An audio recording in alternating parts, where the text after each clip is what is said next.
Tawid, tawid. May bayad yan pag nagtawid. So mga master, kararating ko lang dito sa bahay.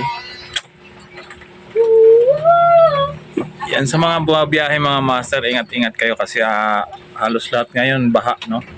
So yung mga nadaanan ko na hindi ko nakuha na ng video, dito sa may Bislink sa bayan, no? Malapit sa Bislink, baha din. Tsaka yung Bislink doon sa Susano Road, baha din. Susano Road malapit sa papuntang Bicas, yung Y na daan, yung papuntang Diparo tsaka papuntang Sabarte.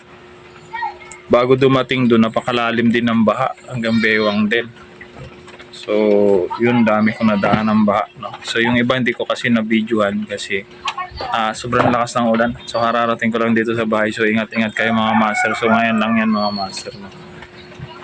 Yun, so mga master, ito yung mga nakuha ko ng video. Ayan, panoorin nyo na lang kung saan yan. Okay, ingat, ride safe lahat. Yan, baha dito mga master sa sa Quirino Highway, tapat ng Clean Fuel, no?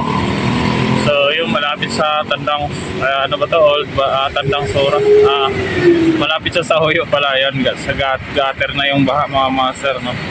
Maya lalalim yan. So sa gutter na dumadaan yung mga motor, ayan, no?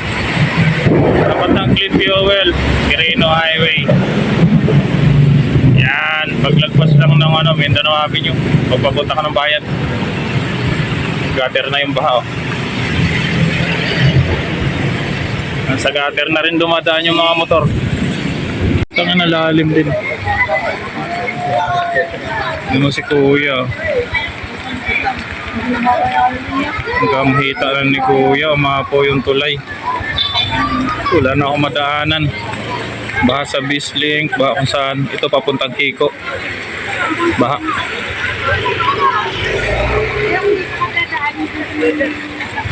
Ang lalim. Grabe, P6 lalim hanggang Bewang. Mapo yung yung maliit na tulay dito. Lalim, hindi rin tayo makadaan, no? Maraming tao sa kabila. Hanggang Bewang, ayan, tawid. May bayad yan pag nagtawid.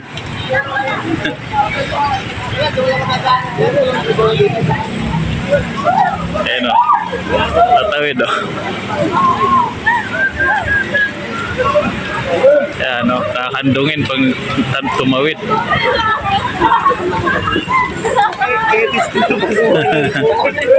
Puta yan na dali. Gambewang. Yung Bewang mga master. Wala na naman tayo madaanan. Ikot na naman tayo.